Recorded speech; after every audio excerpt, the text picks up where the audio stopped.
Granted, countertops are notoriously pervy, so Welcome to season 6, where we're phoning it in. You don't think critically and then put a Pop-Tart into your body. I am highly caffeinated and minorly concussed. Aruga! What came first, the love sack or the gravity gun? It's my turn to do a sin with Sonic. This is for the freaks. Too much piss. That's the kind of bad decisions we like to hear about. Love me a sleepy-ass bat. How much shrimp can you fit in your mortal body? You told me you guys would be cool. That's season 6 intro material right there. Hello, and welcome to Debate This, the show where no one is right, but someone is definitely wrong. In this show, we take time out of our busy adult lives to talk about comic books, video games, and how The Flash hit theaters less than a month ago, but by the time you hear this episode, it'll likely be on a streaming platform. That's fun and true and sad and icky. We've had the entire all four hosts of this show, the entirety of this show's career. We've had one conversation about The Flash, and it was, "Oh hey, should we go see The Flash?" And everyone else said no, and that was it. I have a strong feeling that I will have less run-throughs on DC's The Flash than I do on Sony's Morbius. I'm not proud of that, but I think it's fact. I think you're a little proud of that. Oh, well, I mean, maybe a little. for what it's worth, I think we've actually talked about The Flash twice, and it was when Matt brought up that there's a baby in a microwave. Actually, that was on Avenge This. He Yeah, referenced that's that the to other me. podcast. Okay, good. You know what? In today's flavor text, we're also going Just to be talking jumping in about cold. behaviors. Hang on, wait. I've got a joke here. We're also going to be talking about behaviors or actions that are potentially self-destructive to yourself and everyone around you. Okay, All right, you landed got the there. plane. I would have been okay with the cold transition too, though. To be honest, Just don't even talk about it. Yeah. That's right. Today we're going to be diving into the wild world of Warhammer 40,000, or as it's known, Warhammer 40K. Because I don't think anyone's ever called it Warhammer 40,000. If you call it Warhammer 40,000, you're a cop. 100% a cop. Now, before we sacrifice our blood and bones to the gods of blood and bones, I do want to thank #ButtThwomp Nation's own Sister Superior of the Order of the Sacred Rose, Patreon member O Creative One, for commissioning today's episode. Now, a reminder, if there's a particular game, movie, or TV series that you've been interested in consuming, but just haven't had the time, consider commissioning your own flavor text for a very special, spoiler-filled SparkNotes version of whatever you want for the low, low price of $60. I'm going to be honest with you. That might be the most succinct description of flavor text in the 4+ years we've been doing this show. I'm impressed. yeah, it's pretty good. I mean, a peek behind the curtain would be, I think I started to put a joke in there and then I forgot to put it back in the script. And because of that, the opener is a bit more brief. Don't worry, we've got more jokes, because joining me as we whisper our prayers into the never-ending swirling eternity of the warp is Andrew Chaos God Nurgle, a.k.a. Grandfather Nurgle, a.k.a. Papa Nurgle, who lives in the Garden of Nurgle, Henderson. You know, interesting fact. That was my pledge name. That was your pledge name? And Matt will not make it through this episode without making a Khorne spelled Khorne joke, Cole. Yeah, I mean, chances are high. Hey, you don't know anything about it, but like, you're going to. You got me there already. Now, as we love to do, there is an Imgur link in the show notes to give you a look at all the gritty space drama translated into pounds of hobby store plastic addiction that we all know Warhammer 40K is made out of. Now, we always tend to start these things by kind of going around the horn to say, like, what do you know about this thing we're talking about today? And today is no different. And I'm genuinely curious to hear what your answers are, because I don't think us three have ever really talked about Warhammer 40K. We were just talking before we all hit record, and I think the sentiment, and I'm probably gonna say this 3 more times, which is like, this is an IP that I've never really been interested in, but I know about myself that had my life taken a different turn, I would have made this my personality. And I say that also noting that Warhammer 40K has consistently been the thing in my life where, like, when I look at myself and when I was standing with Kyle Harper in a Meijer at 3 a.m. buying Magic cards on a Tuesday night, and I said, "What am I doing with my life?" Or when I found myself in 3 different D&D sessions, or three different juggling three different D&D campaigns, saying, "Well, at least I don't play Warhammer 40K," and that's been my like threshold of like too much nerddom. So I'm really happy. I'm really interested in breaking that tonight. Yeah, I feel very similar to that. I know what Warhammer 40K is in the sense of like where it falls in the nerd sphere. I know it's the thing that Henry Cavill is really into. I know it's the thing that has just a bajillion minis. And that's about it. I mean, I know it's like a tabletop game, and I think it's in a category called war games, which may be right or may be wrong. But yeah, I, like Andrew, think there is a variant of me somewhere in the multiverse who is just as into Warhammer 40K as I am into Overwatch 2 right now. Like, oof. I don't know what the nexus point is that gets me to the Warhammer 40K guy, but I think that I could have been it. That said, I think I lived in a protective Appalachian bubble because I don't even know that I heard of Warhammer 40K until I came to college. And I definitely rolled around with the type of people who like would have played Warhammer back home had it been a thing. So, yeah. Yeah, for me, it's always been this. Like I've never played Warhammer. The research that I did for this is my introduction to Warhammer. But I do realize that for most people, so Warhammer's been around for over 30 years at this point, that if you ever lived close to a hobby shop that in the back had like a scale battlefield of sorts, that was probably Warhammer. It's kind of like the adults only section at a video store. Yeah, it is the adults only section of the video store because you weren't allowed to touch anything, and there are cameras. And it's real greasy. You got to show your ID and walk through a bead curtain. Right. So talking about the research I did for this, I do want to give some shout outs, and I'll link them in the show notes as well. There are 4 main sources that I pulled information from. So ageofminiatures.com, wargamer.com. I also read a Polygon article at one point, but it's all just kind of blended in together. But perhaps the best source that I got for a lot of this information is a really, really good podcast called Lorehammer, which is wonderful. I've got to be so honest with you. I was in the middle of typing Lorehammer into these notes as a joke, and the fact that somebody has already nailed that name fills my heart with joy.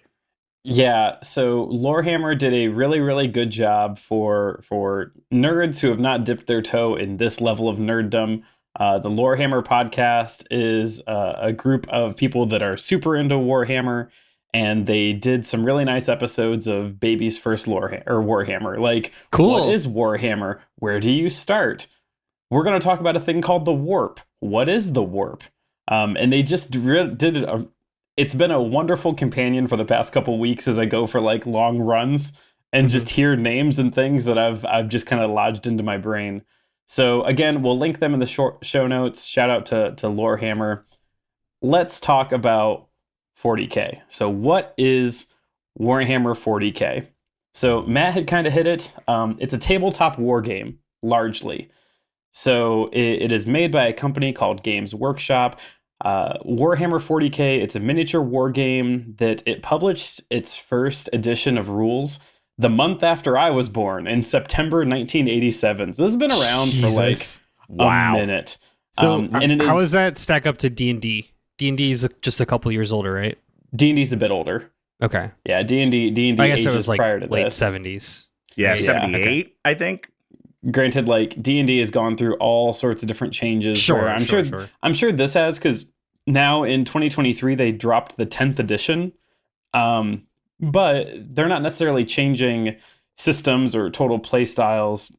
Their rule books list units and how units move and how they interact and that sort of thing. So it's more like encyclopedias of how these like units can work together. The face that Matt made. Yeah, it was the same face when he first found out that Midnight Suns was a card-based battle RPG. And I'll say, before we knew we were commissioned to do this episode, I watched a YouTube video of, these two YouTube personalities that do Warhammer doing a like 3 bajillion point game, because you start with your points and you spend your points to build up your army. Gotcha. This has probably more crunch to any nerd hobby that I've ever seen in my entire life. Okay. So if that was the kind of thing that you can get into, like, this is for you. And if it's not, then okay, go watch that YouTube video. You'll get the gist of it. It's worth noting that obviously with other, so Andrew had referenced Wizards of the Coast with D&D, like other IPs that have been around for almost 4 decades. There are board games and video games and novels and soundtracks and everything. For all intents and purposes, we're going to largely talk about the miniature war game today. And even then, we're just going to really talk about some of the base level lore, because you could dive into a hole that you will never come out of. If you were to talk about just one of the the factions, if you just talk about, the Imperium, the typical humans, you could just spend hours. So we're going to do some of the highlights, some of the quick hits there.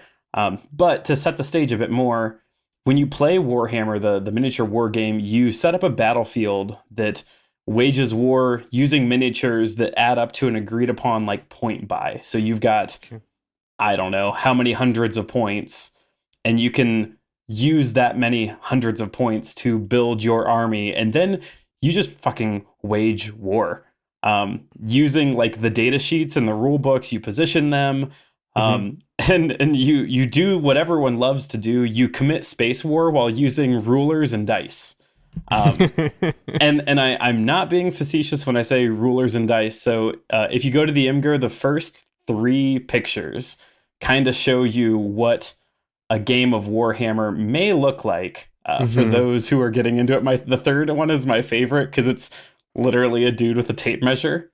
Yeah, it sure is. Yeah. I want to share. So we just, as of recording, we just released our episode from Origins, which we haven't really talked much about Origins, but it's a board game show here in Columbus, and my wife and I go every year, and there is a section of Origins every year where it's just a bunch of dudes wearing funny hats hunched around these massive tables, and it's hard if you don't see the picture, but it's guys that come in with dollies full of tackle boxes. Yeah, exactly that. It's something. And I always look at it, I'm like, it's like when have you ever been to a casino and watched people play craps, and you're like, I don't know what's going on, but you look like you're having a hell of a time. That is my impression of watching people play Warhammer. Yeah. 100%. So much like playing craps, a thing that I've never done, but I've watched, and I almost think that I know how it works. Yeah, but you never do. I don't fully know how this works. Yeah. There are obviously official rules when people play. I'm sure there's schoolhouse rules as well, the special rules that you and your friends play with, where maybe you don't have to choose all units out of one faction, but that is a general rule that you do have to do. You choose a faction, and all of your troops have to be out of that faction. So if there's a 500 point buy-in for your group, maybe it's Matt's got 2 different 500 point teams. He's got one that's the orcs, and then he's got one that is I don't know, from the Prince of Pleasure. You could have your own teams of so many 100 points that you pull out of it's your magic decks.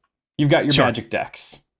Yeah, would be the best way to do that. But yeah, so when you build your army, it's got to fall under one faction in the official play. So when I say faction, the best way that I can describe that to start would be think of StarCraft. So you've got your Terrans, your Zergs, your Protoss, that kind of thing.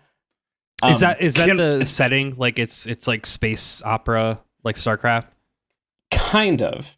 So I'm gonna get into that. So hold that thought for just 1 second.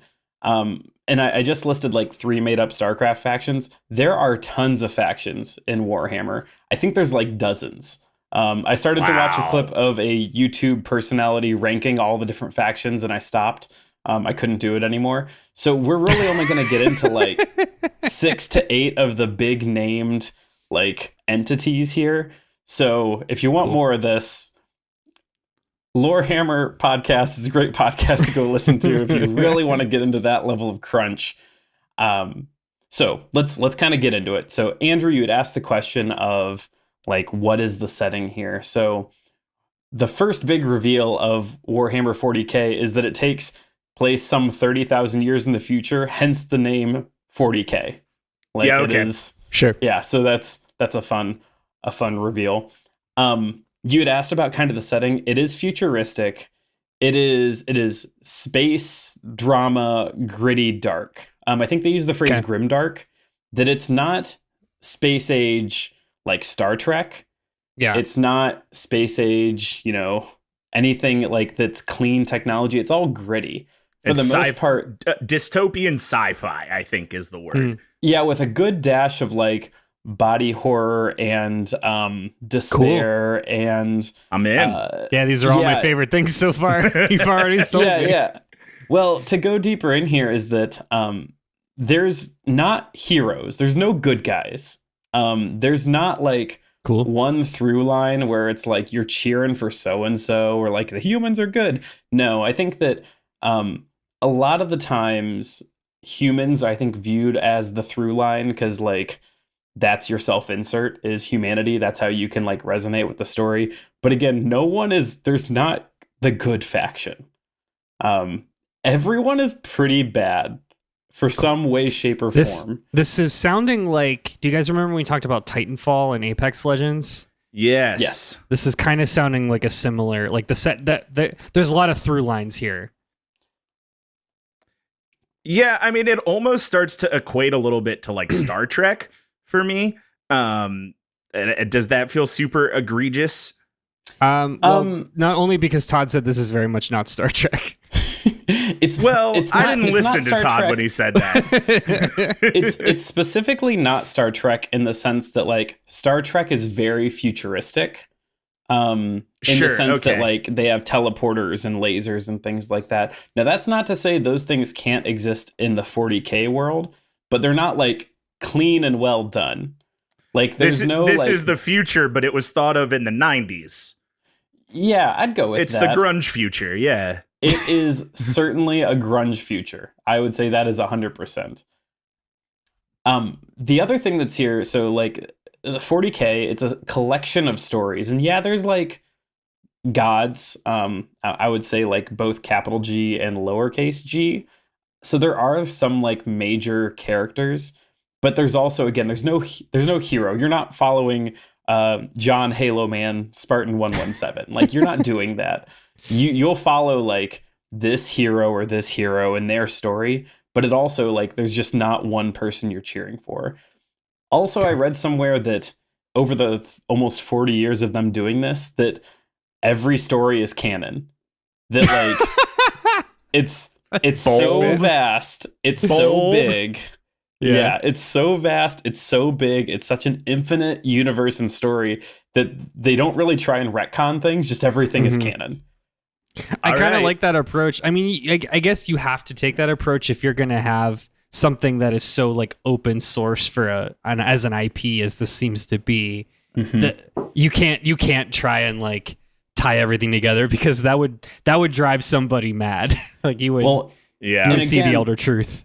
I'm gonna name like 5 beings that are like godlike beings, and then everything else is just like faceless minion, like high-ranking faceless minion, but faceless minion. Let's start with mankind. Seems to be the best kind of insert here. So mankind has made its way across the galaxy. They're inhabiting planets, building civilizations, et cetera, et cetera, et cetera. It's industrious, it's expanding, it's doing all that jazz.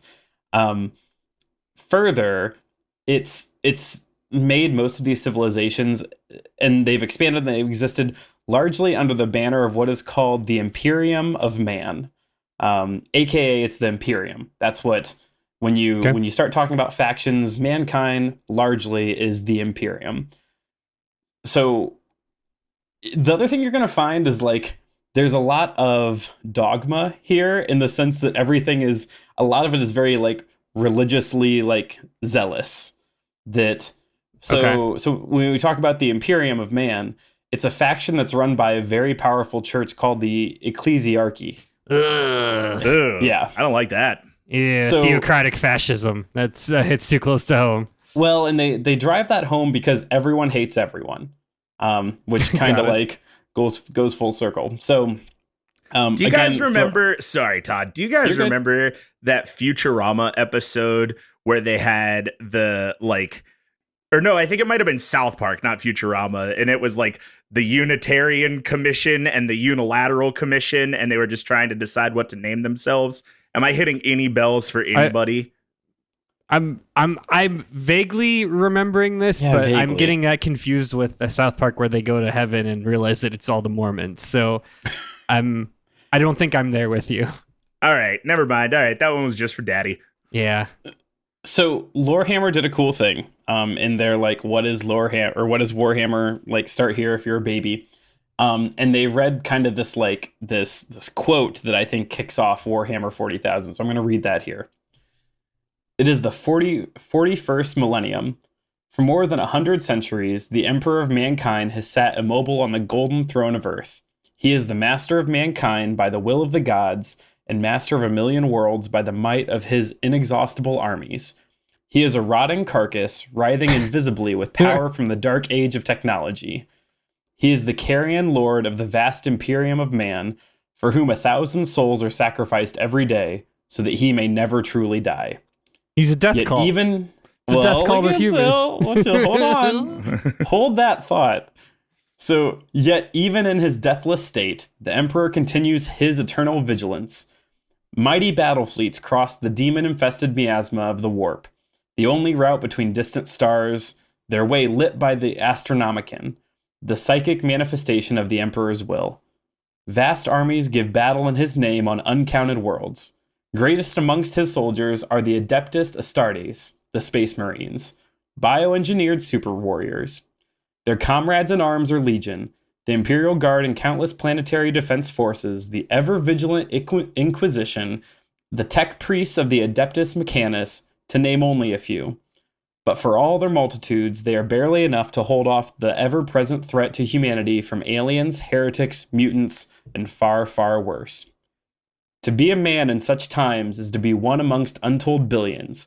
It is to live in the cruelest and most bloody regime imaginable. These are the tales of those times. Forget the power of technology and science, for so much has been forgotten, never to be relearned. Forget the promise of progress and understanding. For in the grim dark future there is only war. There is no peace amongst the stars, only an eternity of carnage and slaughter, and laughter of thirsting gods. So that's like the setting. Cool. Okay. I like Yeah. that read kind of like the SVU intro. Dun dun. So there's a lot to unpack here. I Yeah. can't help but think this is like Elon Musk's wet dream a little bit, where like he sits on his techno throne and lives forever at because of his blood boys. Yeah. Let's talk about. We're going to talk about the Emperor right now. So the leader of the Imperium is the Emperor of Mankind. So as I said in that kind of primer, he's this dude living on life support on a golden throne. But he's there because he had to sacrifice himself to fend off his betrayers. Going to talk about more of that here in a hot second. But again, this is like big body horror mechanical space war. So we referenced the Space Marines. So if you go to image 4, this is like the Pikachu of Warhammer, I think. The Space Marines, like Sure. everyone Yeah. knows the Space Marines. I'm not going to get into the deep lore of the Space Marines. It's not that far off of like the Spartans from Halo. Like people are experimented on, tortured, crammed into these suits. I was gonna ask, are they mechs though, or are they just like suits of armor? There's man in there. There's an amalgamation of a human person in there somewhere. Now, granted, they might have harvested other organs and body parts from other humans and crammed them into that human to make them work while they're in there. Fun. But they're in there. So I referenced the Emperor of Mankind. So if you go to image 5, this is the Emperor of Mankind. He is worshipped by all in the Imperium, and he guides those beneath him with his bravery and his psychic powers. Now, this is like pre-life support, stuck on the Golden Throne Emperor of Mankind. Yeah. And if you remember how I said he sacrificed himself to fend off his betrayers, he now lives on a golden throne of life support, and that is image 6, I believe. It is very much so kind of the Fallout New Vegas's Mr. House situation, where he is but a corpse of a man strapped to a golden throne, but he gains his power by those who believe in him. And he doles out his psychic powers to support them. It's a weird thing. He's Space Jesus. That's kind of like Tinkerbell. he's Space Tinkerbell. Space Tinkerbell is also good. This is probably, again, a great reminder that it is future. And the canon here is that everything that has happened in our world has happened and led to this. And this is set in the Milky Way. So it is mechanical, grimdark, futuristic, but not sci-fi, pretty, everything is chrome, futuristic. Okay. Got it. Some, I guess, important context for the Imperium of Man, since they kind of are the major self-insert here, is they give off this like space age, futuristic, medieval vibe. Everything is big, clunky armor and like powerful guns that run with jagged metal. Big guns, big armor, but like technology has effectively halted. They've not really like building new technology things. And even then, the new and small bits of improvements that they get from technology, and even the stuff they have now, it's supported by what are called tech priests. And they are humans that have like infused their bodies with mechanics. And so that is image 7. This rules. Priest. This rules okay, so this hard. Is very cool. Tech Priest looks super cool. This is my favorite Magic card. Yeah, man. It's like BioShock. I'm getting big BioShock here. Yeah, you're not far off. And I think what's important here is, again, like they're not getting a lot of new technology. They're in the technology they do have. So they have ships, they have warp drives, they have all that stuff. But again, everything is under this like veil or a veneer of like, oh, it is our belief in the Emperor that makes this work. Like the best comparison I can have is they have a spaceship. The spaceship is capable of warp drive across the universe, but to like start the spaceship they have to light 10 candles. Like it's the kind of thing where like, if you were going to go start your car, before you start your car you sprinkle holy water on it every single day. And cool. The holy water may not make the car run, but you were told it does. And so you still do it every single day. Okay. You carve a rune into your gun, and that's what makes the gun shoot. Well, no, the gun shoots fine. But like you have been taught that is how it works. It's kind of like it's so far into the future that the clock has gone full circle. So it's like it's in the Dark Ages. Mm-hmm. It is very much in the medieval era, but it is the future in space. Yeah, I would agree with that. I put the quote in here in my notes. Quote, "Before you start the Star Destroyer cannon, let us pray." Like it's kind of that thought here. So again, the theme here is like religious zealotry, grimdark future. Technology exists, but like is limited. And kind of with this Emperor as well, who has literal psychic powers.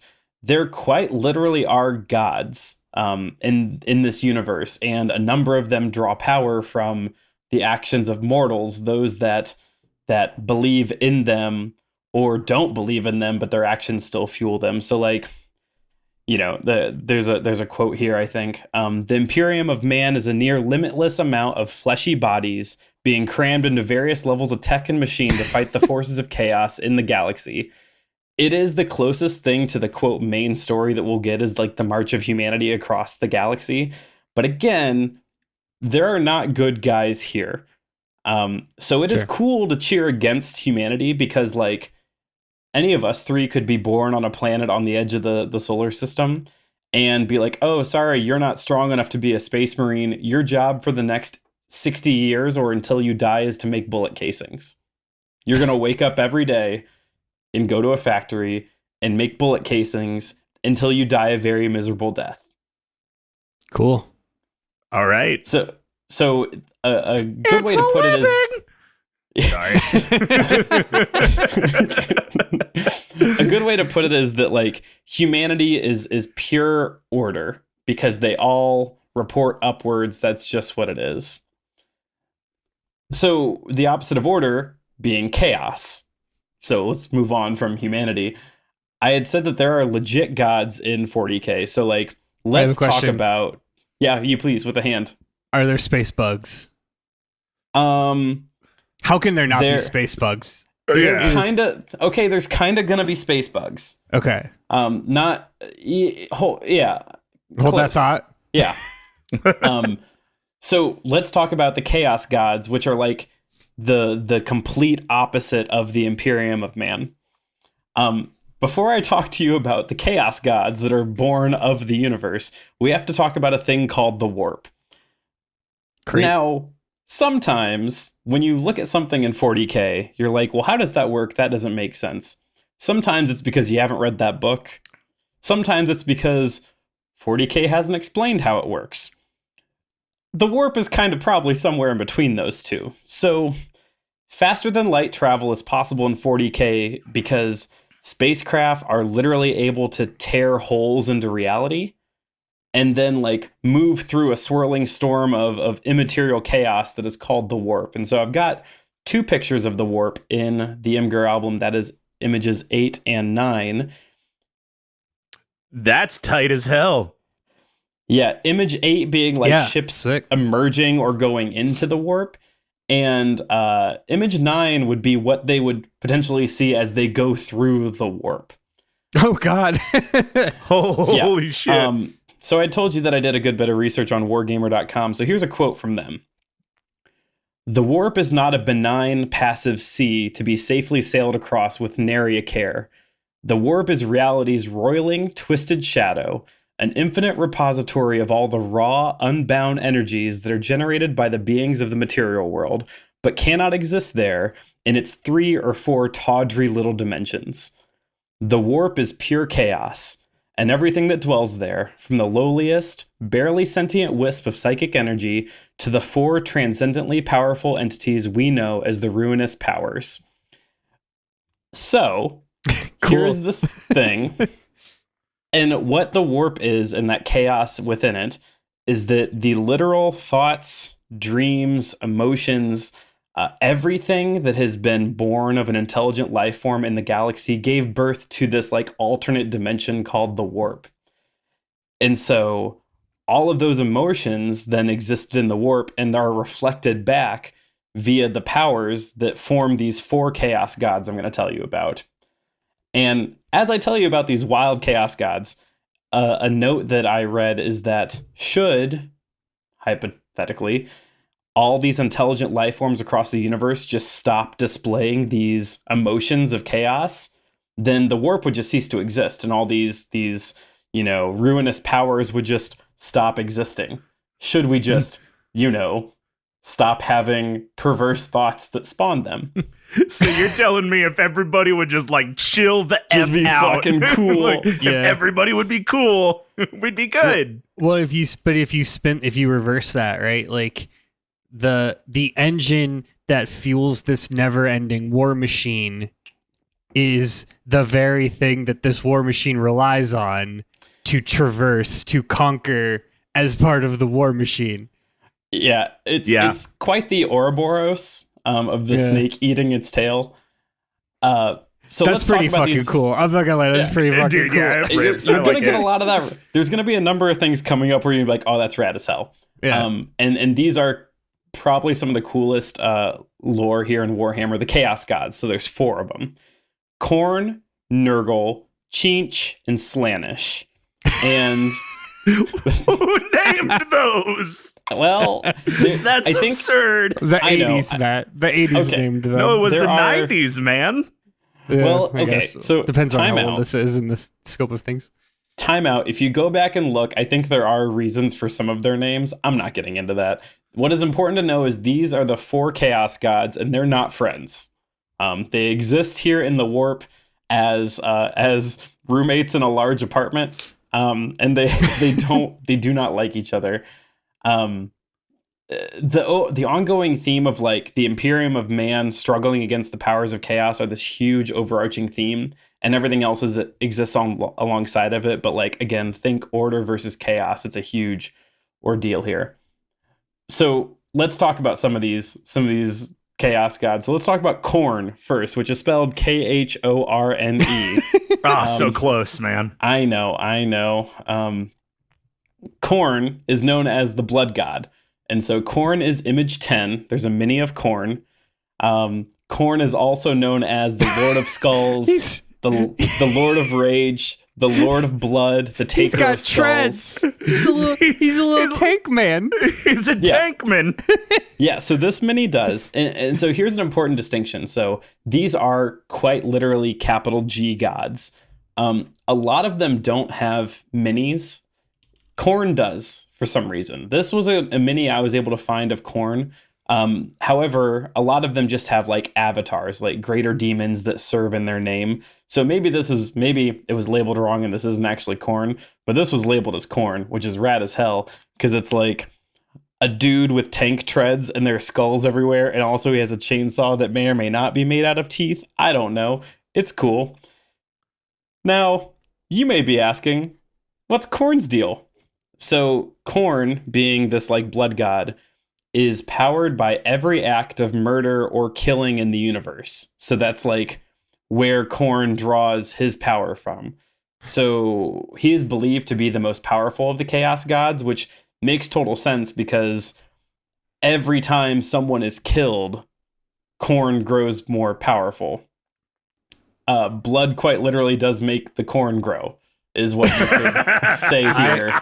There's so right much. now. There's so much to love about this. I think what's really drawing my attention right now is if to describe this is to look into the eyes of madness, but in between the two tank treads, it looks like the front of a train, a front of a locomotive, which like very much appear to be just riddled with skulls, like just so many skulls inside of the thing is made of skulls, like he's just chock full of them. And he's got a minigun on his left arm, but also a minigun in his abdomen. Yes. I'll tell you the thing that's really getting me is that the accoutrement upon his head helmet are two little angry men staring at each other. Yeah.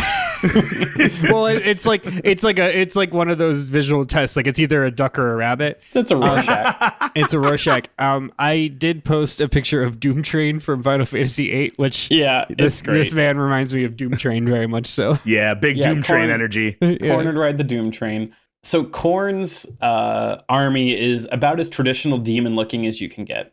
Though Khorne himself is, as we see here, portrayed as a soldier on a throne of bones. A good note here is that, like, to display how these chaos gods gain their power is that someone worshiping or empowering Khorne could very easily be like a bloodthirsty killer, just out to murder. It could also be like a great fighter who seeks out war, who slaughters for a good cause. Khorne doesn't care how you kill. He just wants you to kill. He just wants you to like spill blood. Just do that, and that'll make him more powerful. And like corn for the corn god, baby. Corn for the corn god. Blood for the corn god. Khorne is the blood god. A note here would be that like, in fact, Khorne would be against you slaughtering to inflict suffering, because if you were to torture someone for your own joy, you would be giving more power to a different chaos god, Slaanesh. So like, and Khorne's not cool with Slaanesh. So if you do something to just like enjoy because you like to kill and you want something to suffer, that's not even for Khorne. That's a different chaos god at that point. Got it. Murderers, but no sickos. Got it. Yeah, no pervs in the build. Oh, the perv god is later. Oh man. We'll get to the horny god.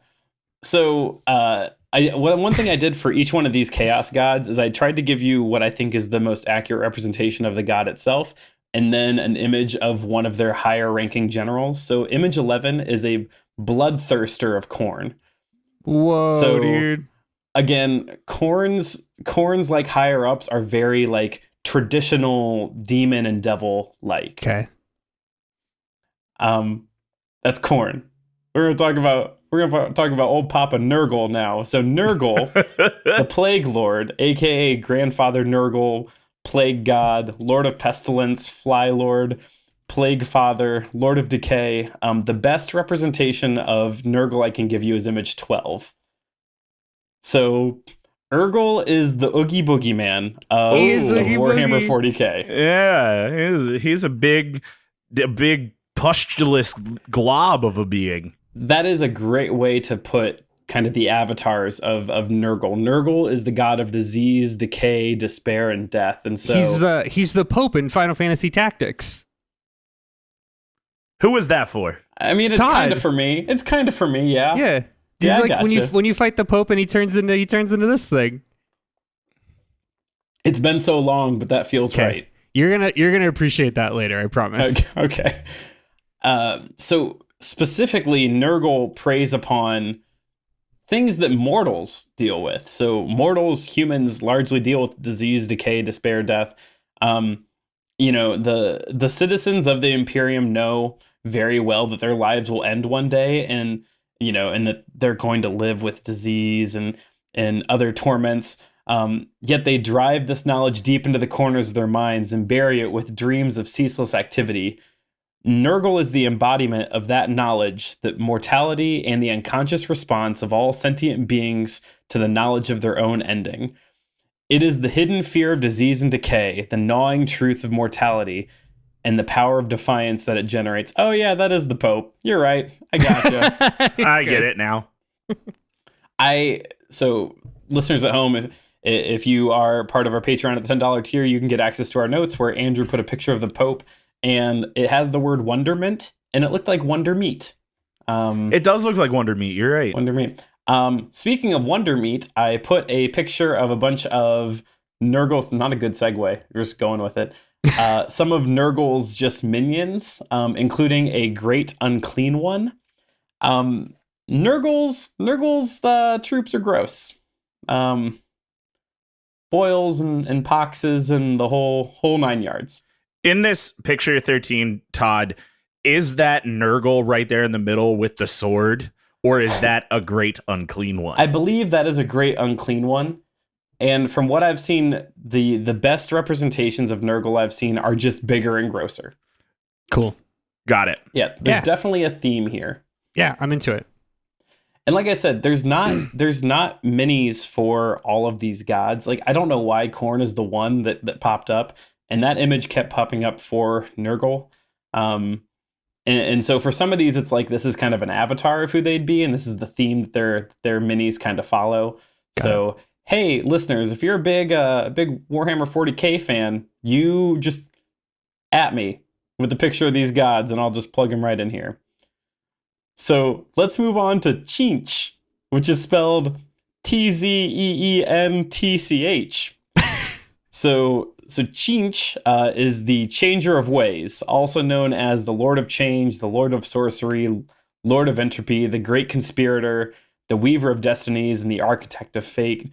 An avatar of one of the higher ranking minis here with Tzeentch would be image 14.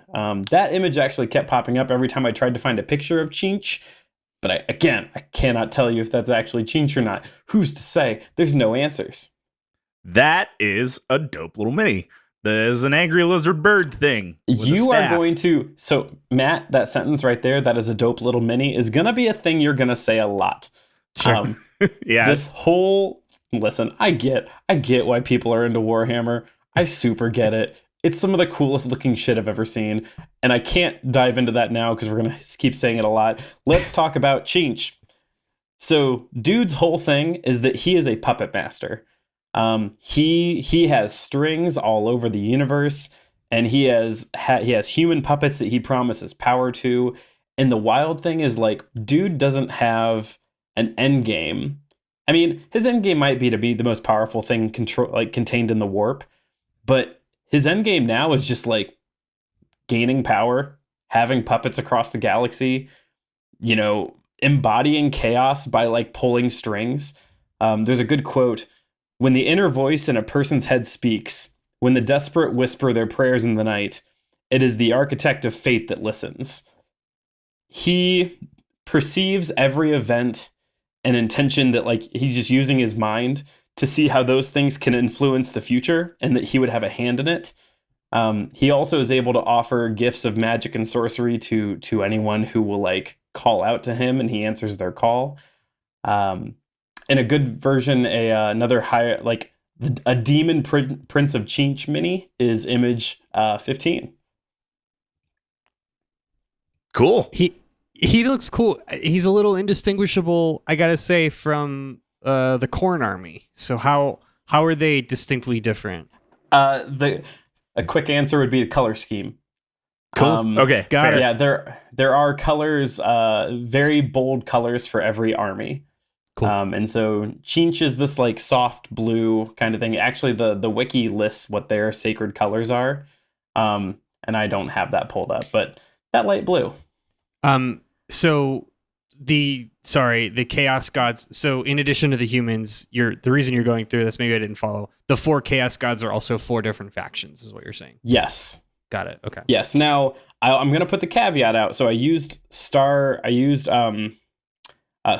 as an example because I would, if I say right now that none of these chaos gods play with each other, or none of the the Imperium of Mankind play with the chaos gods, there's got to be exceptions out there, just like Kerrigan becomes a Zerg in StarCraft. Like there are certainly going to be examples of something like that crosses alliances.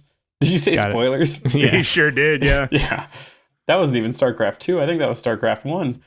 So there's definitely, there's got to be things that cross over. But again, we cannot get into the layers of minis here. That would be absurd.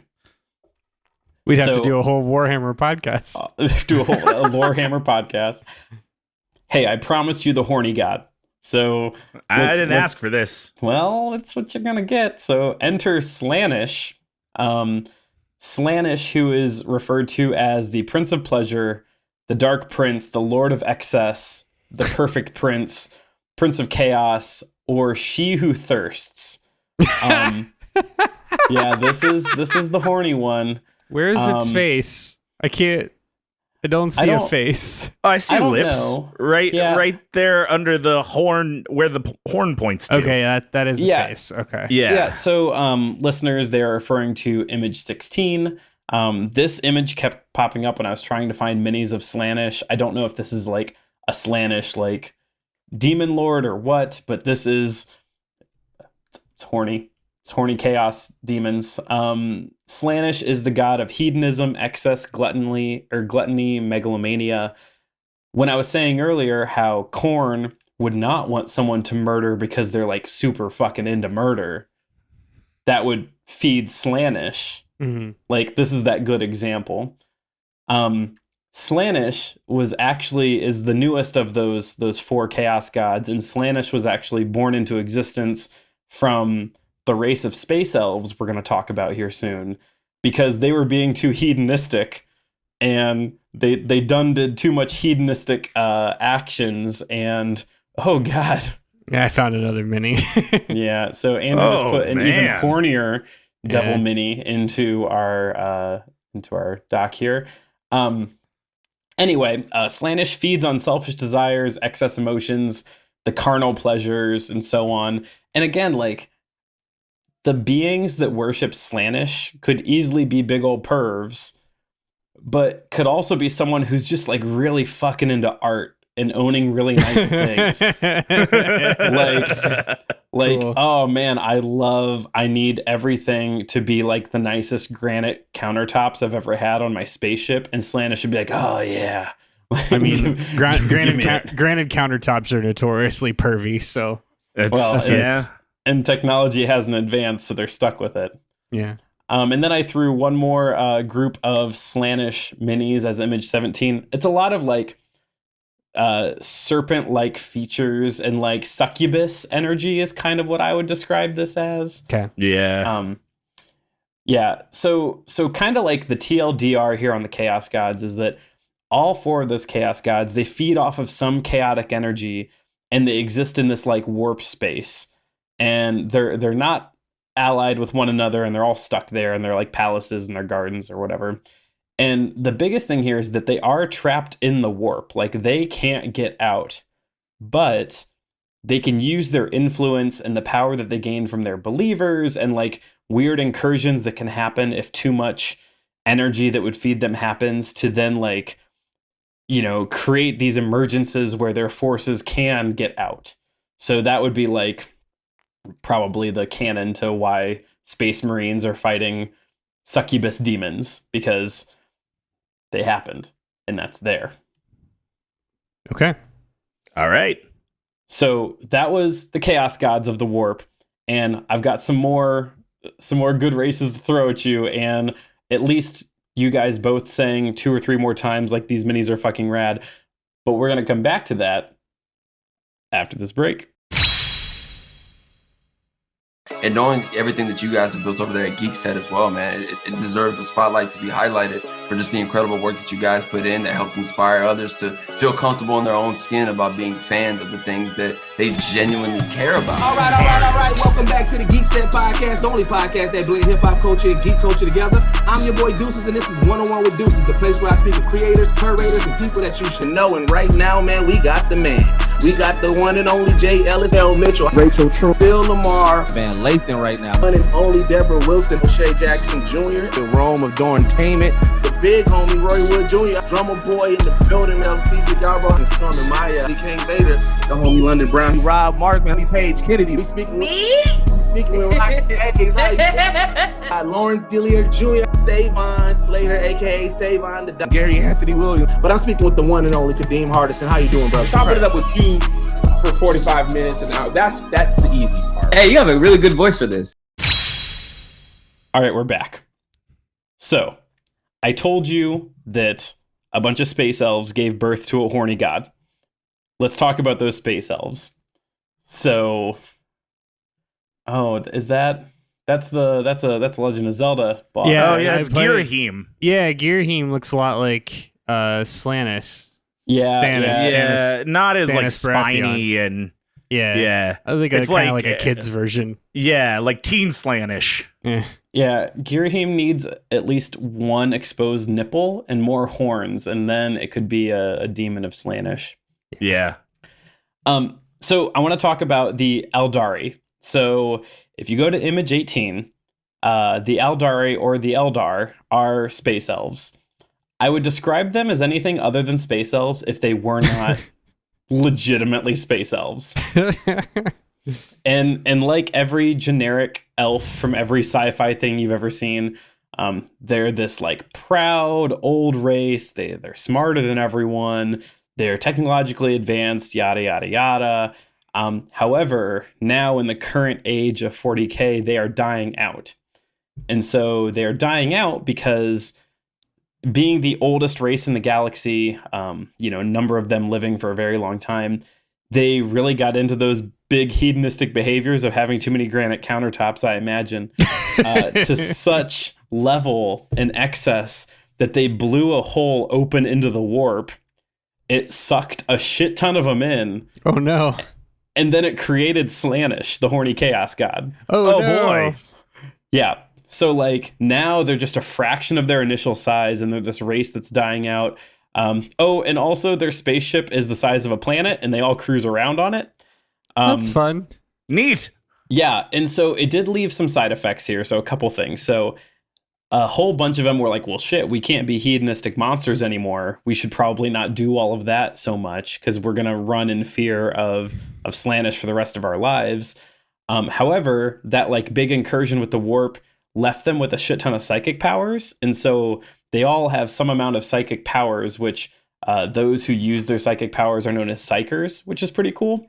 And they use these psychic powers to travel, like warp around. So this is like Your closest thing to like Protoss like technology, if you're again thinking StarCraft.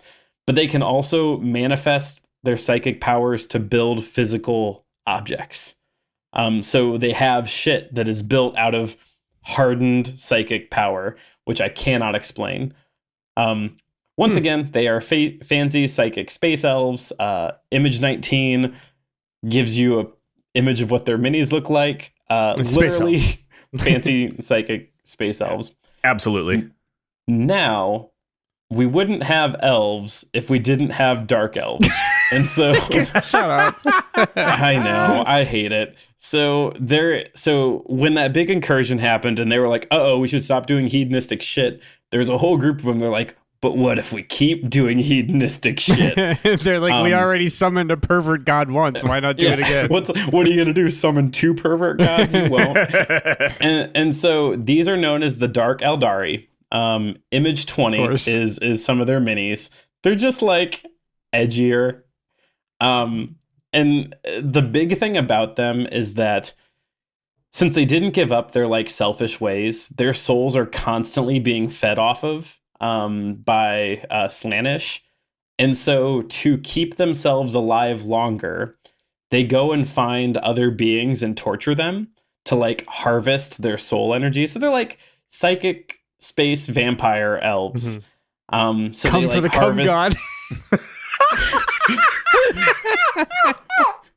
Oh, Andrew! I don't like that. Gross. I can't undo what's been done. Do you not think sometimes just something just blurts out and you can't stop it? Yeah, you just can't stop your brain. Can't put those words back in once you said them. So the big thing with like the Dark Eldari is that, so like I said, they're torturing beings and they're harvesting their soul energy, their soul goo, and they're giving up that soul goo to stay alive. Hell yeah, we're back in FNAF. We're back in FNAF. Also at Smash Bros, I think that was a whole thing. Taboo had soul goo. Yes, you're right. The taboo goo.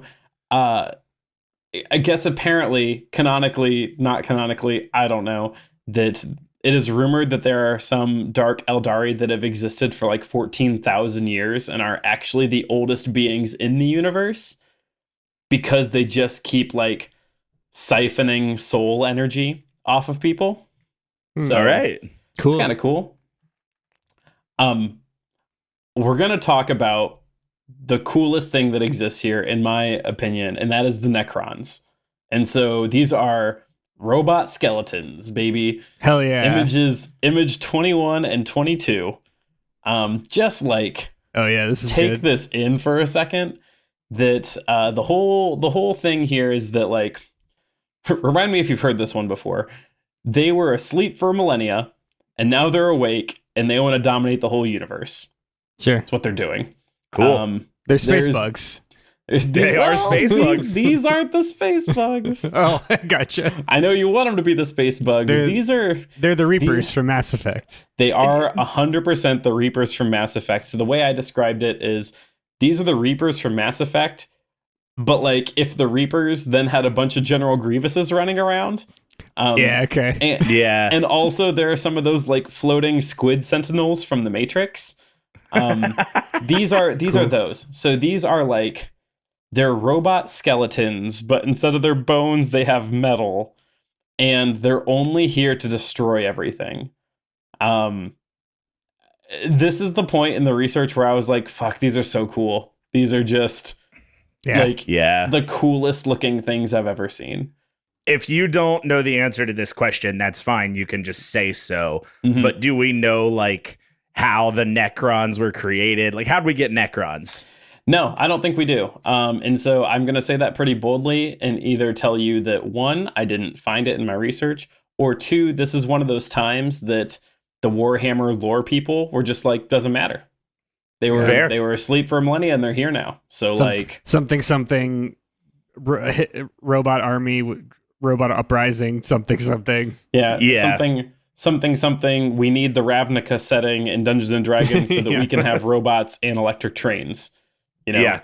The TLDR on these guys is that They are just like these soulless entities that just want to control and dominate, but they're also smart enough that they like make calculated decisions. These aren't necessarily like Legion. I don't think they necessarily are a Unimind kind of thing.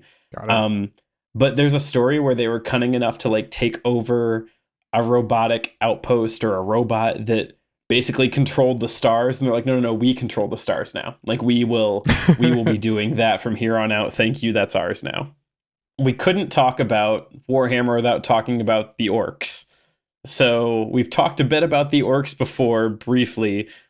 Image 23 is, I think, a good picture that encompasses what orcs are and are not. They are orc-ass orcs. Oh my god. Orc-ass orcs. Yeah, so I had already said this a couple times. Warhammer 40k does this thing where, like, it doesn't always explain how things work, and that's fun. Like, it doesn't need to. And they kind of sharpened that to a fine point when they came up with orcs. And so orcs are this like mysterious race that is very, very old and has evolved from something else. And that the way that they work is that all of the knowledge of their generations is embedded into their DNA. And it only comes out when they absolutely need it. What? Yeah. So Hold on. if they need to know something or they need to figure something out, they don't know how to do it until they absolutely need to know how to do it. They're a race of Chuck. Like they're just all Chuck. A Chuck reference? Is that what that Wow. It's a Chuck reference. Yeah. So let me get Chuck for the Chuck God. let me get more into this here. So Are you purposely spelling this with a K? Like is that done on like they're to be different? They're doing that's to be it. different. That's it. Great. Yeah. So the way that orcs work is that they generate this like psychic aura field. Each one of them does. That allows them to then accomplish great feats of strength or technology sometimes. Further, the science of it is that power to solve something, accomplish something, destroy something is directly proportional to how many orcs are nearby when it's happening. What? Yeah, That's so stupid. So there's this whole thing of like a couple orcs, not a big deal. Thousands of orcs, a very, very big issue, because when orcs are all together, they become this like incredibly powerful and dangerous and unstoppable entity. And you know, it's important to note that like orcs are orcs here. Like they are driven only by their impulsive need of food or fighting or going really fast. Like those are the things that they care most about. And I mean, they would probably be even more strong if they would stop killing each other, but they're so after that next fight that like they don't care. In the research, it was showing that they are rumored to be the most numerous life form in the galaxy, which is like rivaling humans. Humans are just, obviously, there's colonies and planets everywhere, and they're just pumping out humans that they're harvesting and cramming into space marine suits. And orcs are just like, hey, there's a lot of us. Let's go fight the sun or whatever it is that they do. Like, I don't know. One of the things that came out, and it's a younger race, I think, is the Tau Empire.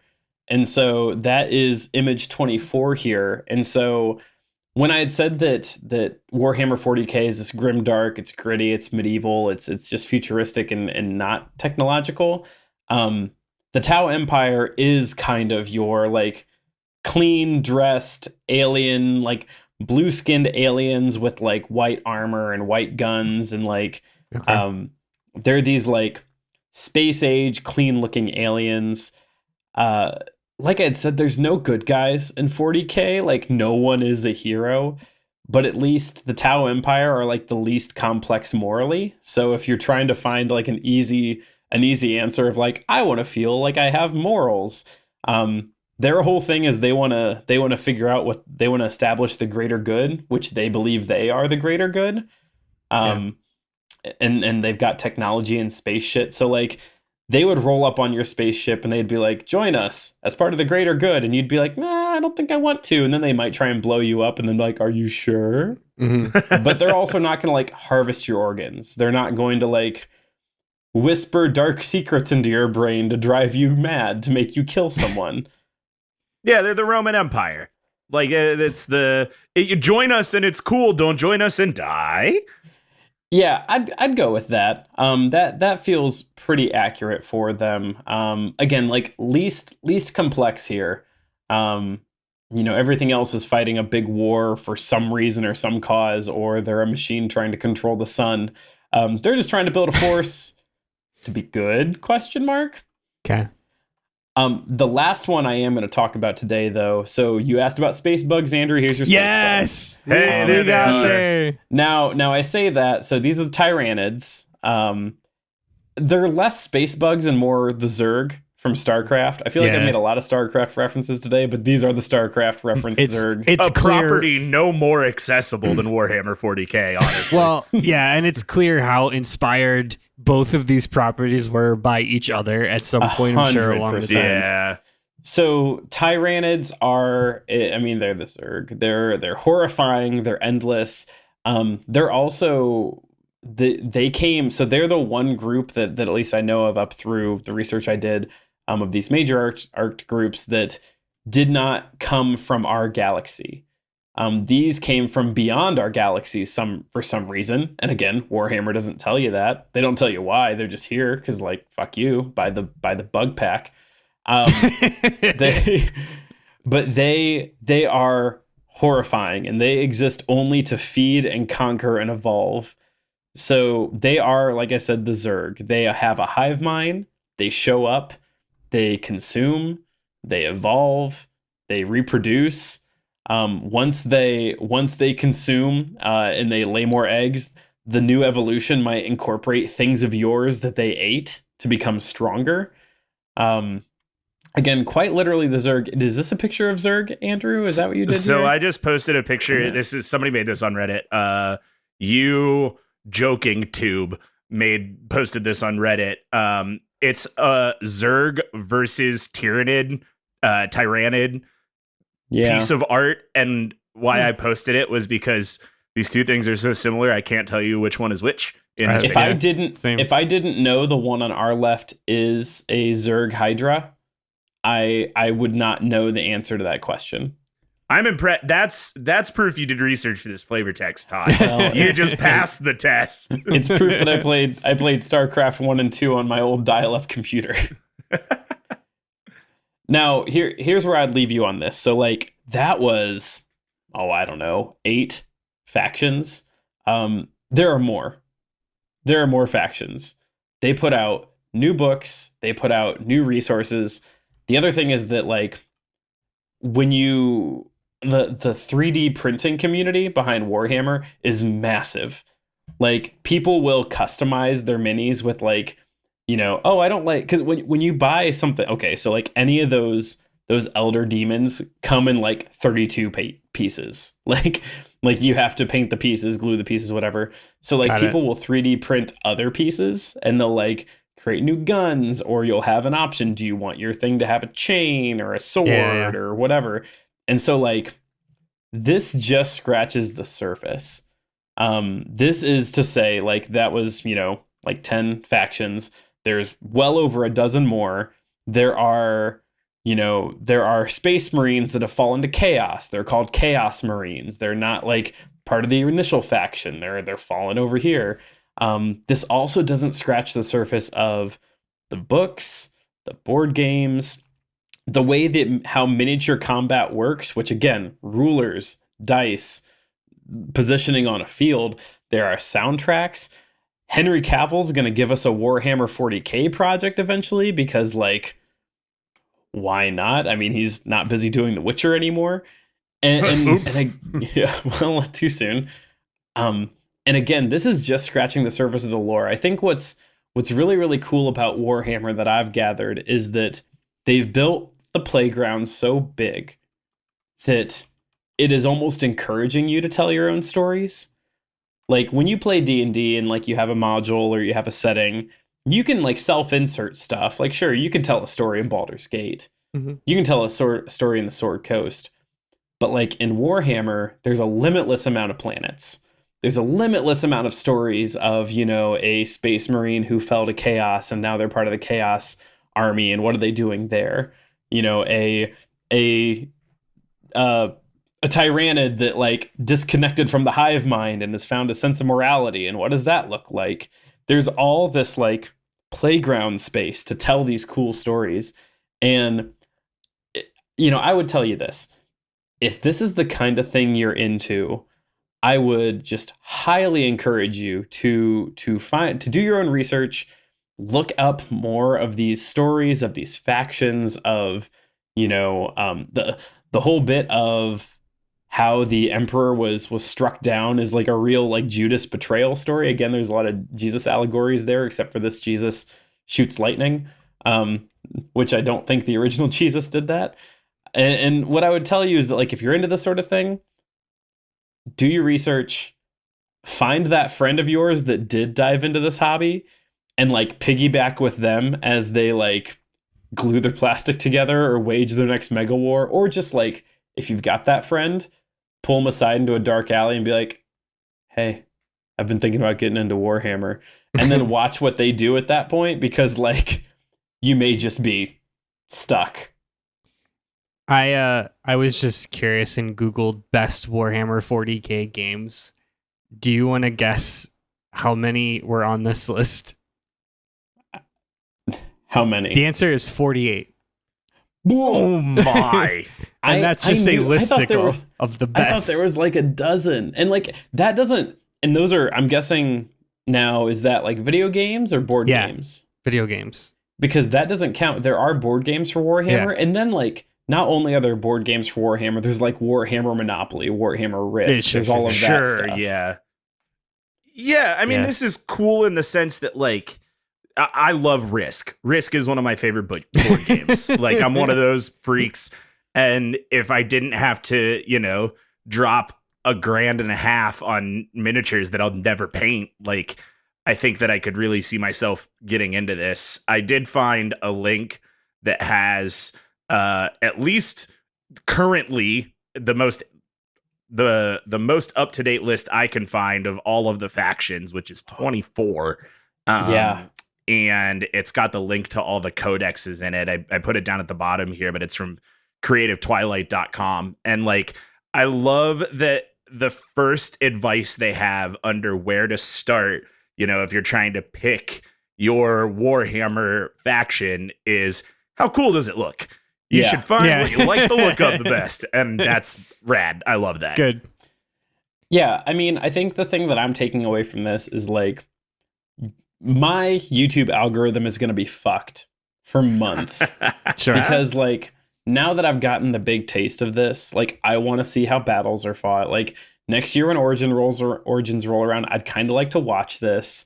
Like, I want to know. Again, like, I read that the official rules are you have to choose a faction. You can't like stray from the faction. My questions now are: is there a league of like back alley Warhammer where they're like, free for all factions, do whatever the fuck you want, and like Street and then Warhammer? Warhammer. It's just some real sloppy barnyard Warhammer.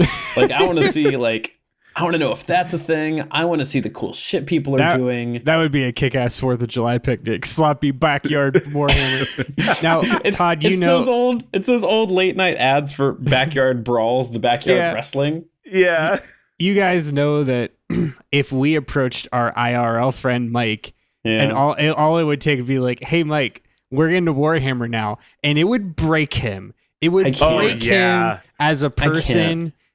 As somebody who is like already really into like minis and 3D printing, like, it would destroy him. It would end his life. And this is kind of for us, you know, our good friend Mike, who we play D&D with, had not played D&D until Andrew invited him to play D&D with us once, like 6 years ago. And now he is deeper in the D&D pool than I think any of us are. So, you know, like I said, we've all got that friend. You've probably got that friend. Mm-hmm. Find that friend, take him a 6-pack, and let him just like get all nerdy with you over Warhammer. Because I think that's what That's what this makes me want to do, is watch from afar and appreciate. And man, these are such cool minis. I'm not convinced I'm not going to get a Necron mini. We really need, I mean, people have been saying it, but I feel like now more than ever, the world needs a Henry Cavill Warhammer 40K, like real play show a la Critical Role. Oh my God. You know what I mean? Dude, I'm so here for that. It feels like that's what the internet needs. Yeah. So here's a question for you, Todd. In your research, because this is something that I'm actually very curious about, did you find what the like entry price into Warhammer is? Ooh, good question. You know, like the first taste is always free, but how much is it really going to cost me to get into Warhammer 40K? And when I say I did at me, one I mean point. a hypothetical me. Yeah, Definitely not you me. in that Nexus universe that isn't already in Overwatch. Matt 838. I did find that at one point. I'm going to cut this out as I look right now. Matt 838, who doesn't tweet daily about Overwatch League. Shut up, Andrew. It's in the we're doing World Cup right now. Overwatch League is on break for 3 more weeks.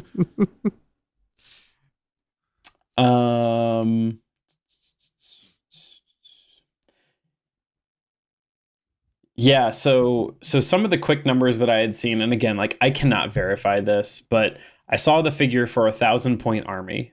Maybe 1,000 point is like the base buy-in. I've played so few. I've really only played one other miniature battle game, and that was it Risk? It was, well, I don't count that. That's Risk is different. not a miniature battle game. Risk is I don't- baby okay. miniature battle game. It's I'll give you that it's Weenie Hut Jr. miniature battle game, but I do think it is actually a miniature battle game. No, I played HeroScape with my friends, which is, was it HeroScape? That could have been it. Whatever Sounds it right. was. Yeah, it was fantastic, and it was similar. Yeah. That you had point buys. But the one website that I did see is for 1,000-point army, your total cost is like under $500. It's like 417 was the exact figure, but I don't know what that includes. Like, Sure. that can't factor in the sheer amount of time it's taken you. Like, does that count your paint? Does it count your glue? You know, what does that even mean? Yeah. So I'm guessing that anyone who has played a serious amount of Warhammer listening to that is probably like screaming at their podcast right now and is like $400 is a lie. So yeah, because again, like even this next quote for a 1,500-point army, quote, by the standards of 8th edition, a 1,500-point army is still on the small side. So like that's even bigger, and that's $620. So like I'm sure this is a hobby that, let's put it this way, you could probably get in at a very basic cost, I'm sure, but I bet it ramps up. I bet it ramps up hard, because some of those cool minis that I put in there, like the you know, the demon avatars or whatever, were like $150 minis. Woo. Got it. Yeah, So, I mean, yeah. like it's like, do I get into Warhammer? Do I buy a PS5? Right, like that's kind of the pay scale. I think. Do I get into Warhammer? Do I feed my family? Well, when you say it like that, yeah, it Just makes take the all the choice fun out of it. easy. I like this a Forever. lot. This is a really cool universe, and I want to do more investigation on it. I think where I pause is I don't like having stuff. See, I really don't like stuff like this, like Yeah. owning that much stuff, and it's a stuff hobby. Now, It's a stuff hobby. now if I don't know, if they make like a really cool, there probably is a cool video game version of this. If they like get into it, like there in my mind is an Advance Wars version of this that like I Play would the just shit out of that. lose my There shit over. Absolutely has to be. Yeah. Well, I don't know. I mean, again, this is There's they 48 keep- games. One of them has to be. yeah. there has got to be a virtual tabletop version of this out there, and like that is where I think I would thrive, is to see this cool shit doing the cool stuff that it does. And I mean, like Matt said, 24 factions. We touched on like 8. There's a whole race of space dwarves. Didn't talk about them. And Cool. And I think the thing is too that when you're playing this, like the different factions play differently. I don't want to make too much of an allusion to a Magic deck because I'm sure it's not quite that clean cut. But you know, the space elves focus on traveling very quickly. The space dwarves have siege weaponry as their like big thing. So I mean, there's just a lot of that stuff. Yeah. I mean, again, every one of those the 24 armies that all have their different codexes, just label the units in that army and how they play and how they move and how much damage they take. And just like when I said at the top of this podcast how this is crunchy, like there's a level of crunch to this that would make D&D 3.5 blush. Yeah, and that's the like you have to be the kind of person that is really into arguing about math with other sweaty people. We joke that D&D is math Barbies. This is math Barbies. Yeah, this is math Barbies. This is math Barbies, but you bought the Barbie like Malibu convertible. You bought the Barbie Malibu beach house. Like you actually have 3 Barbies and a Ken. Yeah, but Ken actually has a machine gun for a chest. but Ken, And you painted them all yourself. Ken is a space pervert. Ken is a space pervert. So with that, any final thoughts on Warhammer 40k? And again, mind you, this is scratching the surface of Warhammer 40k. This didn't even tell the stories or half the factions. I'm gonna check out this podcast. Yeah, I'm definitely gonna listen to that like baby's first Lorehammer series. That sounds like it's very much for me. I don't know that I'll go much further than that, but I'm stoked on Henry Cavill's series. I mean, that sounds cool. And like, I've been really into audio dramas for a long time, and I think audio dramas are a cool way to tell really complex stories without, you know, requiring me to watch a show all the time. I would eat up an audio drama in the Warhammer universe, but I can't, man. I love having stuff, and I've got too much stuff for another stuff hobby. I just can't. I haven't looked it up, and I'm afraid to say it out loud now.